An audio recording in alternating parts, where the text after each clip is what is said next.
perdão. Livro de Jeremias, capítulo de número 6. Aleluia. Versículo de número 3. E versículo de número 4. Livro de Neemias, capítulo de número 3. Capítulo de número 6. Versículos 3 e 4.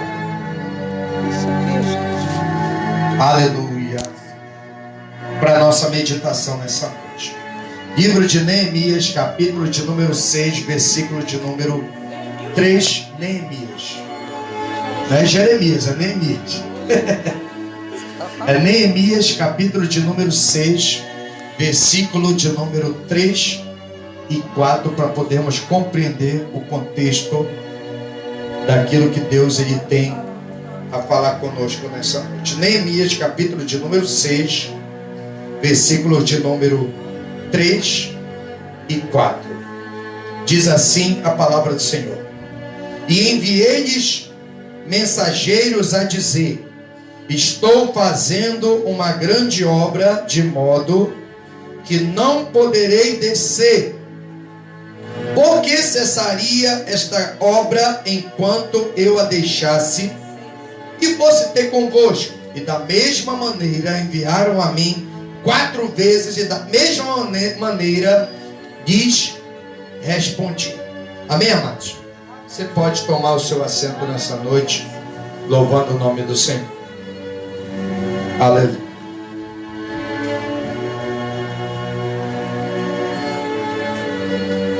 Amados, no texto supracitado, no versículo de número 3 e 4, do capítulo de número 6, a palavra de Deus vai dizer que Neemias estava envolvido em uma grande...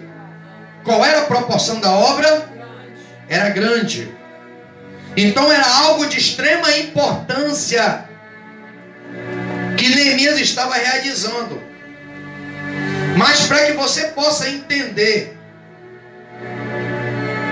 o porquê que Jeremias estava envolvido nessa grande obra, a quem aqui ele atribui esse grau de importância, você tem que entender o que acontece no capítulo 1, que é o contexto geral dos eventos do livro de Jeremias, que se dá precisamente num período pós-cativeiro, em que os filhos de Judá, sob decreto real do rei Ciro, rei da Pérsia, haviam sido autorizados a regressar a Jerusalém com um propósito, conforme a profecia de Isaías no capítulo 44 e capítulo 45 do seu livro, que Deus daria uma ordem, chamaria um homem pelo seu nome, chamado Ciro, e que este homem faria o que lhe apraz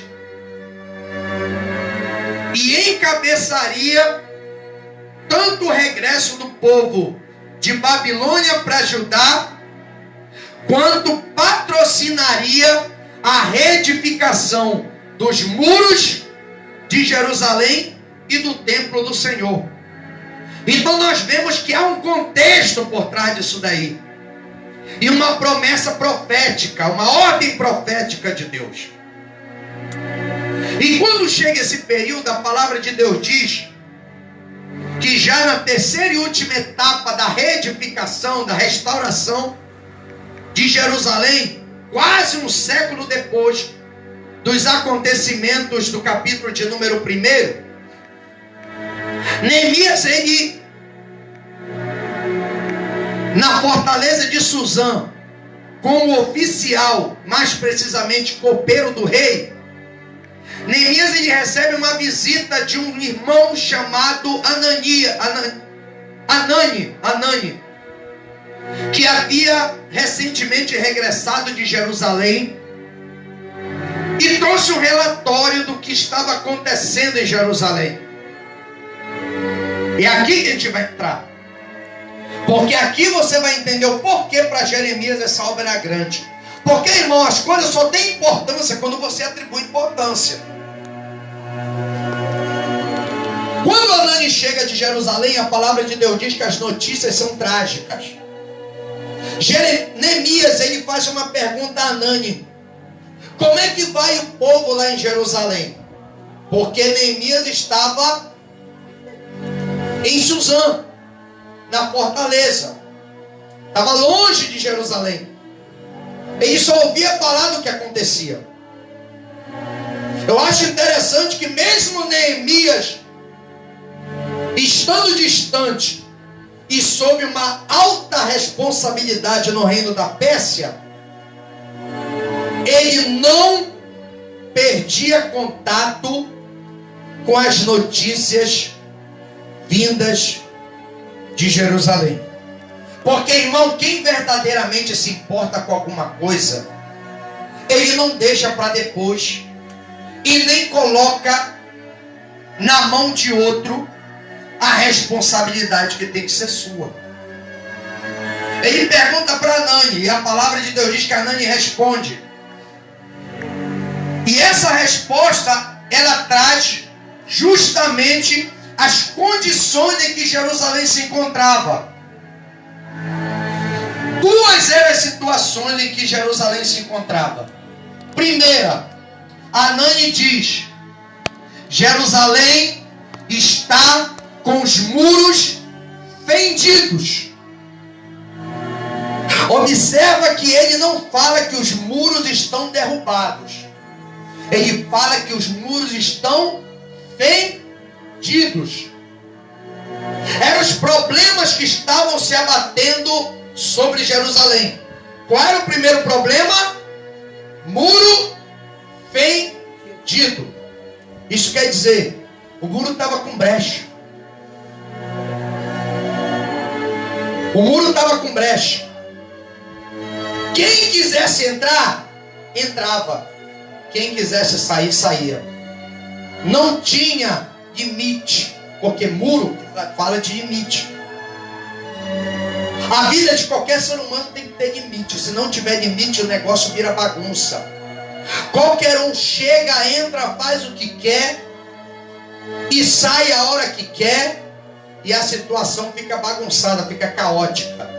Então os muros, o primeiro problema que é identificado em Jerusalém, para que essa grande obra pudesse ser realizada. Primeiro problema: os muros estão fendidos, estão com brecha. Qual foi o segundo problema identificado? As portas estão queimadas a fogo. Não tem restrição. Não tem restrição. O acesso estava livre a quem quisesse entrar e fazer o que quisesse em Jerusalém. Para que você possa executar uma grande obra para Deus, a primeira coisa que você tem que fazer é identificar o problema. Porque se você não souber o que está acontecendo, você não vai poder solucionar o problema. O que é que você tem que fazer em primeiro lugar para poder fazer esta grande obra? Identificar os problemas. Enquanto você não souber o que está acontecendo, você não vai poder fazer nada para sanar a dificuldade. Aí você me pergunta: como é que eu faço, pastor, então, para descobrir os problemas que Deus está me cobrando e que foi identificado para resolver? Comunicação.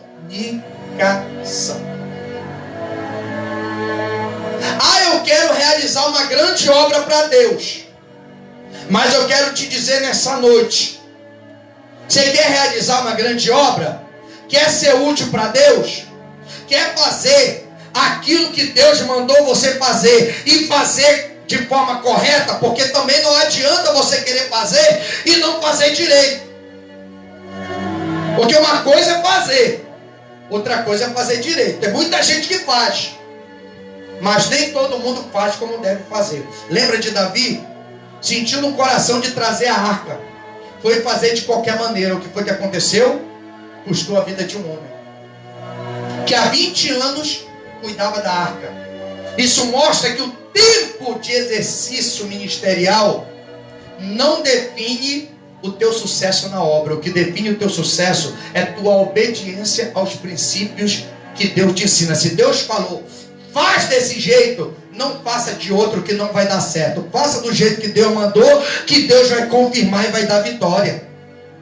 Que Deus vai confirmar e vai edificar. Tenha comunicação. Sabe qual é o problema de muita gente hoje? Falta de comunicação. Está dizendo, pastor, estou passando por uma dificuldade. Ora pela minha vida.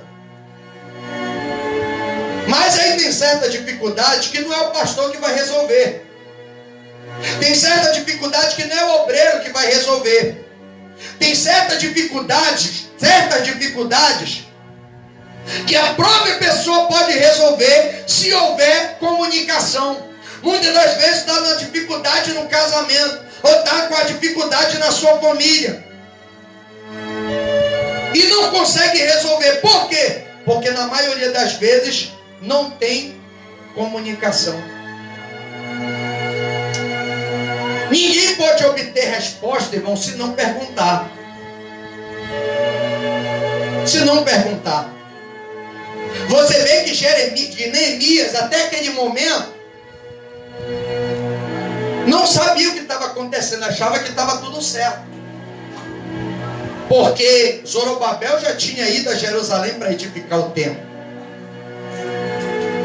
Esdras já tinha subido de Babilônia para Jerusalém para poder ensinar o povo. Então ele achava que estava tudo certo.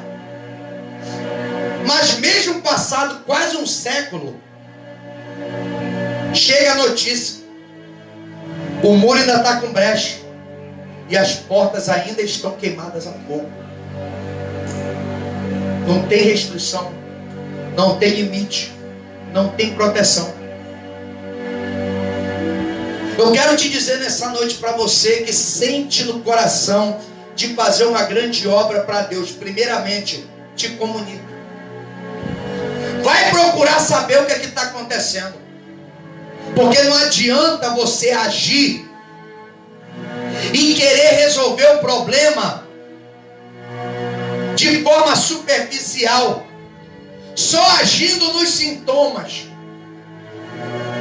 Irmão, uma dor de cabeça não se cura com analgésico. Uma dor de cabeça se cura agindo na origem da dor. Porque a dor de cabeça, ela é um alarme do corpo que informa que alguma coisa está errada. E sabe qual é a função do analgésico? Calar esse alarme. A dor alivia, mas o problema ainda está lá.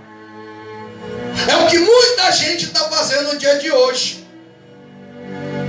Em vez de agir na origem do problema, aonde é que está o vazamento?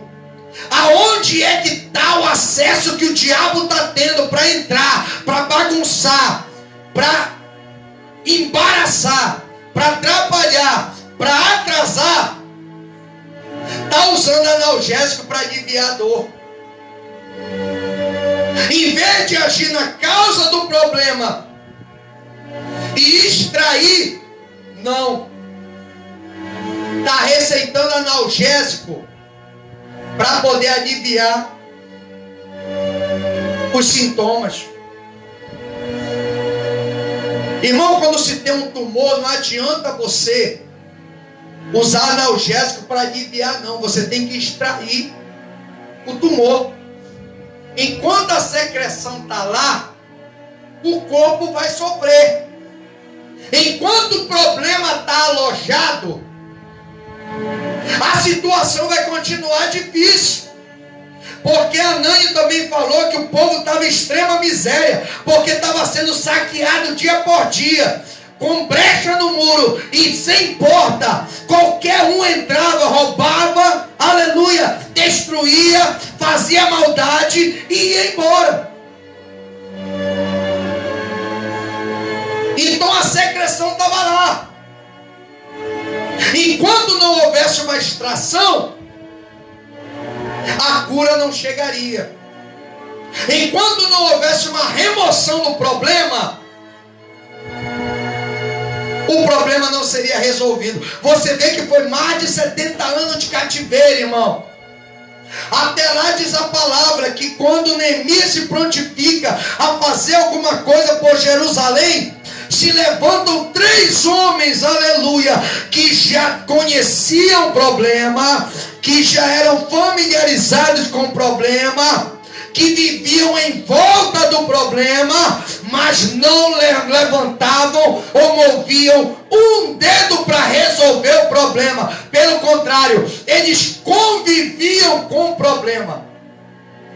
É o que acontece no dia de hoje. O povo não quer resolver problema. O povo prefere conviver com problema, porque sabe que para resolver problema dá trabalho. E ninguém quer ter trabalho hoje em dia de resolver problema. É por isso que tem muita igreja que está dividida, muito casamento acabando, muita família se dividindo, porque ao invés de resolver o problema e remover o problema, quer conviver com o problema, irmão. Eu quero te dizer nessa noite que enquanto o problema estiver aí, vai ter luta, vai ter conflito, vai ter guerra. Mas quando o problema for removido, aí a paz vai reinar, a unidade vai ser restabelecida e a paz, aleluia, vai habitar na atmosfera do lar. Porque, irmão, a paz não se conquista com comodismo. A paz se conquista com guerra, com luta. Você tem que lutar por ela. Você tem que tirar o que está perturbando, aleluia, para que a paz, a harmonia e o sossego volte a reinar no lar, na família, no casamento e na igreja. Você vê, aleluia, que esses 3 homens, Sambalate, governador de Samaria, só gente que tinha condições para resolver, mas não resolvia. Sabe por quê? Porque certamente eles eram os homens a quem esse povo que sofria lá recorria. Era um povo que se alimentava do problema dele. É aquele crente que não resolve o problema do irmão, porque todo tempo o irmão está lá no pé dele pedindo, favorecendo: me ajuda, eu te dou isso, me ajuda, eu te dou aquilo, me ajuda. Isso se chama parasitas. É esses parasitas que têm levado muitas congregações locais à falência. É um povo que, em vez de resolver, de tratar o problema no seu âmago, prefere tratar os sintomas e colocar um pano por cima como se nada tivesse acontecido. Eu quero te dizer nessa noite que a única coisa que faz separação entre nós e o nosso Deus é o pecado. E o que encobre o seu rosto de nós para não nos ouvir são as nossas iniquidades. É aquilo que você acha que não tem nada a ver, que é bobagem, uma coisinha que para você é à toa, mas para o outro que está sofrendo, está fazendo a diferença, está afetando, está aborrecendo, está chateando, está desgastando a relação. E a pessoa acha que tem que ser tolerada. Eu quero te dizer nessa noite, enquanto você tolerar o problema não vai acabar. Mas quando você confrontar, pode ter certeza que Deus vai entrar no negócio e vai entrar com providência na tua vida. Porque não fomos chamados para tolerar problema, fomos chamados para resolver. Se o negócio está errado, tem que fazer a coisa certa. Lembra de Jesus quando chegou lá no templo, no pátio dos gentios? O templo na época de Herodes, que tinham 3 pátios: dos judeus, o pátio das mulheres e o pátio dos gentios, que era o pátio externo, onde estava acontecendo aquele câmbio de moedas e aquela venda de animais para o sacrifício, que era legalizado pelos fariseus. O que é que Jesus fez quando ele chegou, irmão? Antes de Jesus pisar os pés para adorar, estava uma bagunça. Era balido de ovelha para um lado, era mugido de boi para o outro, era barulho de pomba, era um falatório. Enquanto isso, os peregrinos que vinham de fora tentavam se concentrar, tentavam adorar, tentavam cultuar e não conseguia, porque tudo tirava concentração. Ninguém conseguia adorar. O pátio dos gentios virou um verdadeiro comércio.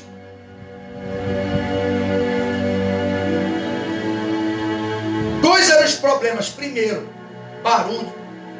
Segundo, corrupção. Vendia um sacrifício que, pela lei de Deus, não era de qualidade, porque o sacrifício já tinha que vir de casa, não tinha que comprar na hora. É aquele obreiro que, em vez de dobrar o seu joelho dentro de casa e pedir revelação do céu, já vai lá no Google e pega o sermão, o esboço todo prontinho para ministrar, e nem sabe se é aquilo que Deus quer falar. Mas mesmo assim ele pega porque fica mais fácil. Isso que está adoecendo muita igreja por aí, porque Deus quer falar e o obreiro quer que Deus se submeta ao seu estilo de vida. É aquele que não tem tempo, não tem disposição para buscar Deus, para oferecer uma adoração vinda do céu, um louvor vindo do céu, uma ministração, uma pregação, uma mensagem vinda do céu. Já quer pegar tudo pronto, comprar de um compositor e já sair cantando. Por isso que tem um monte de música, tudo cheio de heresia, tudo cheio de coisa pagã. E tem muita gente que está dando glória a Deus nisso, e a vida espiritual não está fluindo. Sabe por quê? Porque em vez de trazer de casa, está comprando por aí. De quem não tem a mínima reverência a Deus. Aleluia. Sabe o que aconteceu? Jesus chegou lá. Quando se depara e percebe qual era o problema, você acha que Jesus falou como muito crente por aí? Fala, irmão, vamos orar. Tem coisa que oração não resolve. Tem coisa que você tem que ir lá e colocar para fora, irmão.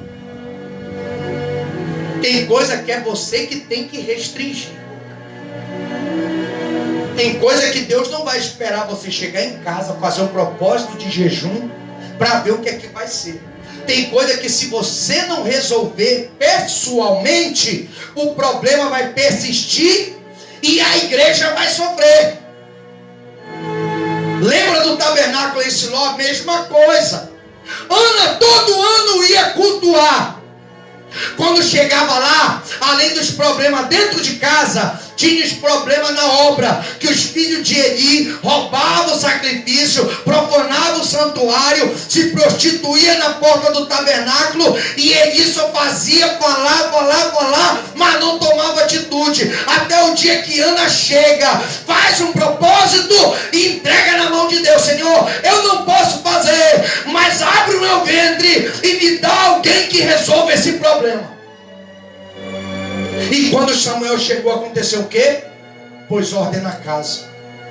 Quem era profano morreu, e quem foi fiel foi estabelecido. Sabe por quê, irmão? Porque não houve conformismo.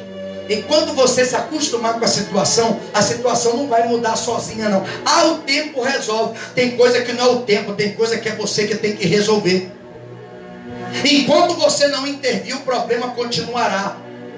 Enquanto você não se colocar na brecha com Deus, o diabo vai continuar entrando e bagunçando aquilo que deveria ser sagrado e deveria ser protegido. Vê o que Neemias fala aqui no versículo 3? Estou fazendo uma grande obra. Neemias se prontificou, eu vou resolver esse problema. Ele foi procurar saber qual era o problema, identificou o problema. Quando foi para resolver o problema, se manifestaram esses 3 homens. Sambalate, Tobias, que era o servo amonita, e Gesem o arábio. Só família, só gente que descendia, que fazia parte da parentela de Israel. Era irmão, era tio, era primo, tudo. Querendo se meter numa obra que não lhes competia, que há mais de 70 anos estava ali para fazer, em vez de resolver, estava se alimentando do problema dos outros. Aí quer se levantar para fazer. Aí Neemias responde: vocês não têm parte, justiça e nem memória em Jerusalém. Quem mandou fazer foi Deus. E Deus não chamou vocês para fazer, porque vocês não se prontificaram quando deveriam. Quer fazer uma grande obra? Cuidado com os parasitas. Porque quando você identificar o problema e quiser resolver, vai aparecer gente de tudo quanto é lado, e não é de longe não, é de perto. E vai querer se meter para dar opinião. Irmão, não deixa que a opinião alheia sufoque a direção que Deus te deu para você resolver esse problema. Porque vai ter muita gente que vai querer se meter. Ah, fulano faz isso. Ah, fulano faz aquilo. Ah, fulano é desse jeito. Calma, não é assim, não é bem assim. Irmão, tem que ser do jeito que Deus te mostrou. Porque se você não fizer do jeito que Deus te mostrou, não vai acontecer do jeito que Deus quer. Não vai. Neemias, ele não deu brecha. Ele colocou restrição. Só vai trabalhar aqui quem tem a mesma visão. Neemias não colocou pessoas com visão divergente para se envolver na obra, porque a vitória está na unidade. Se todo mundo trabalhar junto, a coisa vai fluir. Mas se um trabalhar de um jeito e outro fizer de outro, a Escritura diz o quê? Que o reino dividido não prospera. O que é prosperar? É ser bem sucedido, é conseguir concluir aquilo que começou. Aí fica pela metade. Aí depois vai dizer: mas não foi Deus que mandou esse negócio para fazer esse negócio? Por que ficou pela metade? Então não foi Deus, foi carne. Não é isso que a gente ouve quando está no meio da situação? Cadê o teu Deus agora, rapaz? Cadê o teu Deus? Não, irmão. Tem que ter restrição. Neemias começou sanando os problemas da sua vida pessoal primeiro, para poder depois resolver a vida de Jerusalém. Antes dele tapar as brechas literais do muro de Jerusalém, ele começou a fechar as brechas na sua vida. Já teve gente querendo se infiltrar. Já teve gente querendo dar opinião. Hoje mesmo eu tive uma experiência. Fazer garimpo. Uma pessoa chegou comigo e falou: irmão, sabe qual é o problema de hoje? Está acontecendo nas igrejas e tal. Geralmente a opinião, irmão, de quem não está fazendo nada para Deus. O povo é cheio de ideia, mas não tem trabalho. Então como é que você pode confiar numa opinião de uma pessoa que não constrói nada? Não tem igreja, não tem pastor, não faz nada. Quer dar opinião no trabalho dos outros. Tem muitos por aí. Tem que fazer assim, tem que fazer assado. Mas coloca na frente para ver se aguenta. Deveriam fazer essas igrejas que tem culto dia de semana, deveriam fazer culto também dia de sábado. Porque tem muita gente, e culto até de madrugada. Porque tem gente que às vezes vai para a balada e Deus toca no coração e não encontra uma igreja aberta justo no dia de sábado. Tinha que fazer culto até meia-noite, 1h. Fiquei olhando. Falei: irmão, isso daí é para quem não tem família.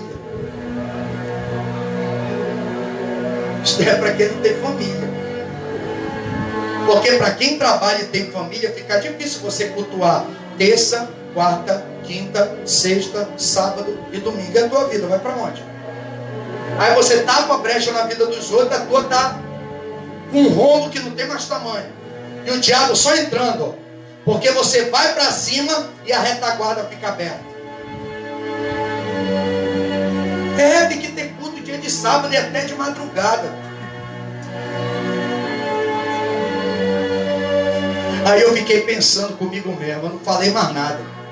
Eu fiquei pensando, meu Deus, se soubesse o que é dirigir uma igreja, se soubesse o que é apacentar um rebanho, eu tenho certeza que mudaria de ideia, porque essa é a opinião de quem não tem conhecimento de causa, de quem não se envolve com nada, de quem não tem compromisso com nada, que fica por aí pelas igrejas, mas assumir posição não quer. Aí é fácil cobrar dos outros, irmão, você tem que fazer isso, irmão, tem que fazer aquilo. Mas duvido se jejum em casa, duvido se consagra em casa. É sambalate, eu quero fazer. 70 anos, todo poder e recurso para fazer, nunca fez. Foi um se levantar para fazer, quer opinar, quer se meter. Irmão, cuidado com esses parasitas, que na verdade não quer fazer, na verdade que só quer falar, só quer opinar. Quer fazer a grande obra? Fica no alto, porque parasita não alcança no alto. Não desce no nível do parasita, não.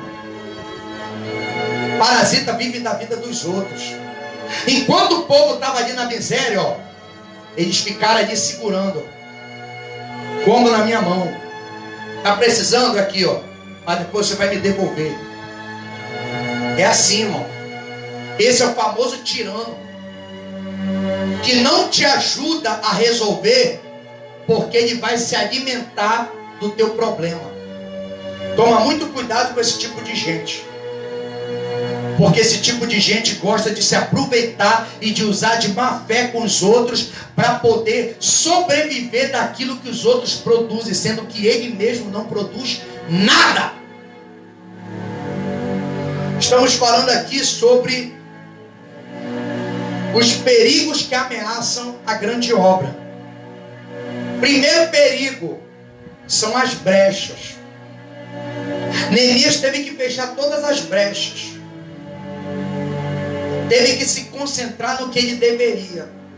Não envolveu ninguém que não tinha nada a ver. Só envolveu quem estava na mesma visão. Fecha as brechas da tua vida para quem não interessa, irmão. Não sai para contar o teu problema para quem não pode resolver e nem interceder para a tua vida, porque tem gente que só está contando com uma notícia para poder ganhar like e compartilhamento e que vive de escândalo da vida dos outros.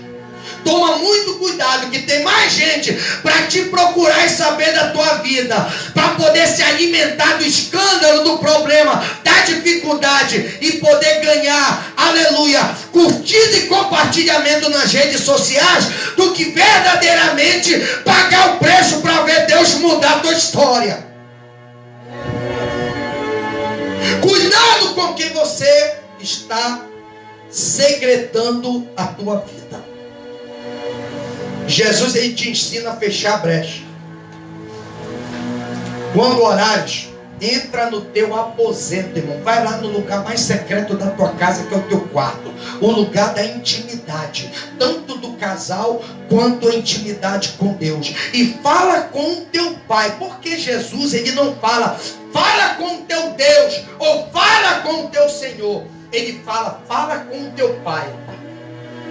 Porque pai é aquele que cuida, é aquele que alimenta, que veste, que calça, que protege, que quebra, que acompanha, que orienta, que aconselha, que está junto, irmão.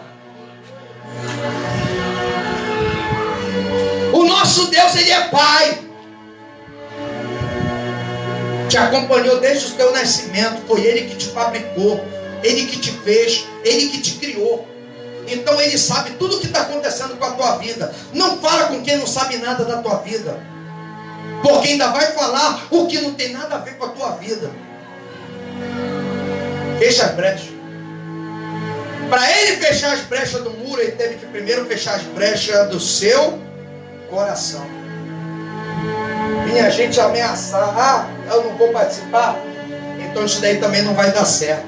Aí tentaram fazer chantagem emocional, afetar o emocional dele, para preocupar, para provocar ansiedade, para provocar dor de cabeça, para provocar preocupação, para tirar o sono dele. Não deixa que esses parasitas tirem o teu sono, mas te concentra naquilo que Deus te mandou fazer, porque enquanto você estiver concentrado, nenhum mal vai te alcançar. Enquanto você estiver ocupado nessa grande obra, os inimigos vão estar lá debaixo te chamando, mas não vão alcançar. Você vê que ninguém teve coragem de subir até onde Neemias estava. Sabe por quê? Porque onde Neemias estava tinha trabalho, e esse tipo de gente não gosta de trabalho, gosta de viver da oração dos outros, viver da fé dos outros, viver pelas igrejas dos outros e se aproveitar da vida dos outros.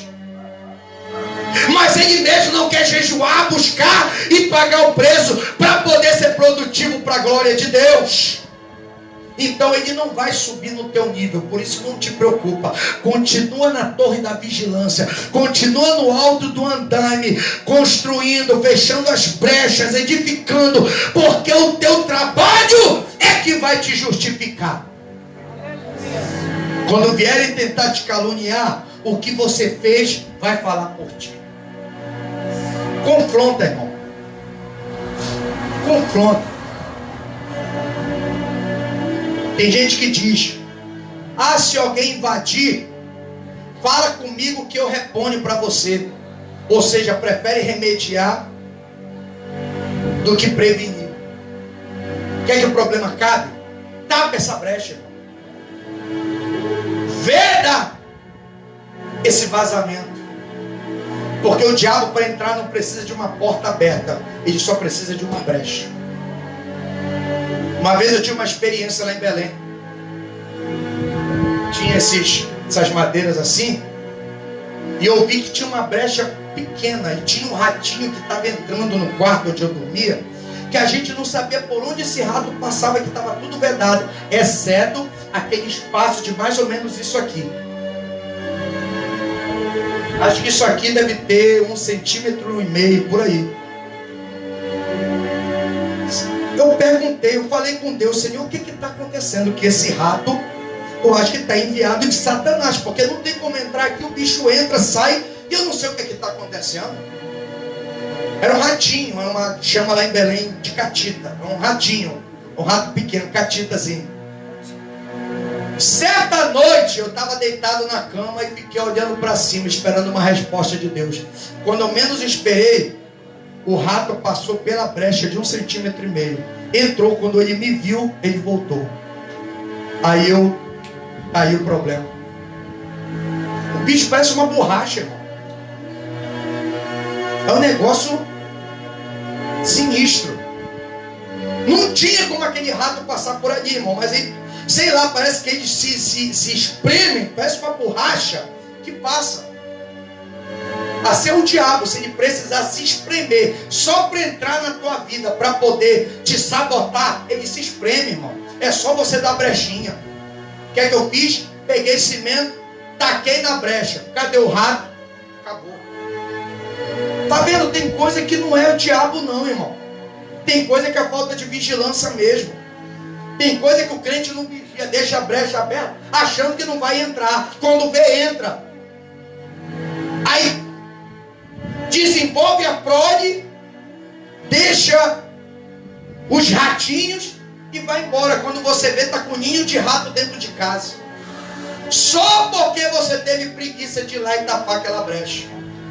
Assim está a vida de muito crente, assim está muita igreja local, cheio de infiltração, mas nada que uma cimentação não resolva. Começa a tapar a brecha, porque lá em Ezequiel capítulo 22, Deus fala pelo profeta: e procurei dentre eles um homem que estivesse perante mim por este povo, que estivesse tapando o muro, que estivesse na brecha, porém não encontrei. Por isso o juízo foi inevitável. Então, se tivesse um na brecha, o diabo não tinha entrado. Então Neemias teve que fechar as brechas, para ele poder ter autoridade e postura, para poder a sua liderança ser considerada. Sabe por que tem muita liderança hoje que pode falar 1000 vezes e ninguém obedece? Porque não tem postura, está cheio de brecha, está deixando a desejar. Então mantenha a reverência. A reverência, já falamos sobre isso aqui, não se dá só dentro da casa de Deus. A reverência deve ser no dia a dia com Deus, porque o nosso Deus é Deus de dia a dia. Amém, amados? Segundo problema, não tinha porta, estava queimado. Então não tinha limite, não tinha restrição. Qualquer um entrava, fazia o que queria e saía. Neemias teve que fechar a porta da sua vida. Tudo que ele fazia, você vê que quando ele chega no capítulo 12 em Jerusalém, a primeira coisa que Neemias faz, não é falar com o povo. Eu estou com esse negócio de Jeremias na cabeça, não estou entendendo. Eu acho que tem a ver com a pregação, porque o nome de Jeremias significa: o Senhor estabelece, aquele que grava um prego e prega bem firme. É o que Deus está querendo fazer aqui nessa noite. Por isso que está esse nome Jeremias todo o tempo surgindo na minha vida. Porque Deus quer fixar isso na tua cabeça. Aleluia. Serviu até para pregação. Glória a Deus. Então, amados, o que Neemias foi fazer? Orou a Deus 4 meses. Se apresentou ao rei, Deus favoreceu. Tinha todo o recurso, as cartas para poder cruzar as fronteiras até chegar a Jerusalém. E foi destacada uma equipe para acompanhá-lo na obra. Quando ele chega em Jerusalém, você acha que Neemias chegou já falando tudo o que ia fazer? Não, irmão. Sabe o que ele fez? Ele foi sondar para ver o que é que tinha para fazer antes de falar qualquer coisa. Ele deu uma volta de madrugada em Jerusalém para poder ter a dimensão da grande obra que ele tinha que... Aí ele entendeu: isso daí é uma grande obra, não vai ser uma obrazinha não, vai dar muito trabalho. Eu quero te dizer nessa noite, você que quer fazer uma grande obra para Deus, a proporção da obra vai ser a proporção do trabalho que você vai fazer. Quer fazer uma grande obra para Deus? Eu quero te dizer nessa noite, você vai ter muito trabalho, mas não te preocupa, porque na medida que você fizer, Deus vai te recompensar dobrado, porque quem faz a grande obra recebe recompensa dobrada da mão de Deus. Por isso que tem uns que são mais honrados do que o outro. Depende da obra que está fazendo, irmão. Não é porque ele quer ser honrado, é por causa da coragem, da dedicação e do esforço que ele aplicou para poder fazer a obra que para ele era grande. Pode não ser para você, mas para quem está envolvido no negócio, só quem está envolvido sabe a proporção do trabalho que é. Então, amados, ele não falou para ninguém. Ele só falou depois que ele teve a noção exata do que ele ia fazer. Eu quero te dizer nessa noite aqui, eu quero encerrar. Não fala para ninguém o que você está passando, até que você resolva o que você está passando. Tem gente que chega contigo só para ouvir você falar: eu estou passando por isso, eu estou passando por aquilo, eu estou nessa dificuldade, só para dizer: eu não te avisei. Mas mata o teu inimigo de curiosidade e faz o que aquela mulher sunamita fez. Como é que vai, sunamita, a tua vida? Vai tudo bem. E o teu marido está como? Está tudo bem. E o teu filho? O filho estava morto em casa. Mas ela falou: vai tudo bem. O que o diabo quer ouvir é você lamentar. O maior desejo do diabo é ouvir a tua boca blasfemar do Deus que você serve. Vamos dar esse gosto para ele. Coloca a porta e restringe o acesso do teu inimigo. Fecha a porta da tua vida, para que a porta da tua casa não seja lugar de murmuração e nem de mau testemunho, mas aquele que bater na tua porta só encontre resultado e vitória para a glória do nome de Jesus. Você vê que a Sunamita falou que para Geazi que não podia resolver nada, que estava tudo bem, mas quando chega com Eliseu, o que foi que ela fez? Se jogou nos pés do profeta, agarrou o profeta pelos pés e falou: por que mentiste para tua serva? E começou a chorar. Só abre a porta para quem vai entrar para resolver. E aqui eu encerro. Apocalipse, capítulo de número 3. Igreja de Laodiceia. Carta à igreja de Laodiceia. O Senhor Jesus diz: eis que estou à porta, fazendo o quê? Bato. E bato. Se alguém ouvir a minha voz e abrir a porta, então eu entrarei e cearei com ele na sua casa e ele comigo. Aleluia. Restringe o fofoqueiro e dá acesso ao Deus que pode mudar a tua história. Porque quando você colocar restrição na tua vida, não vai ser qualquer um que vai entrar na tua vida, mas só aquele que Deus permitiu para poder te ajudar a alcançar a solução. Quando Neemias tapou as brechas, quando Neemias colocou as portas no lugar, quando Neemias proveu a proteção e a segurança necessária, guardou o povo, protegeu o povo, trouxe segurança para o povo, o que foi que aconteceu? Em menos de 52 dias, o problema estava resolvido. Ninguém invadia, ninguém saqueava, ninguém fazia mais nada à vontade. O controle voltou para a mão de quem era devido. Quem se tornou governador de Judá? Quem consertou. E eu finalizo aqui a minha ministração dizendo: te prepara, porque Deus ele vai te dar autoridade com a solução desse problema. Toma as rédeas da situação. Ninguém vai fazer o que você tem que fazer. Neemias poderia estar lá de baixo só coordenando, porque ele era oficial do rei. Poderia estar mandando: fulano faz isso, fulano faz aquilo. Mas um líder ele não manda, um líder ele ensina. Ele vai lá e mostra como tem que fazer. Ele tem que estar junto para que o povo possa ter uma referência de responsabilidade. Quer resolver o problema? Seja referência. Põe-se de pé. Aleluia. Os perigos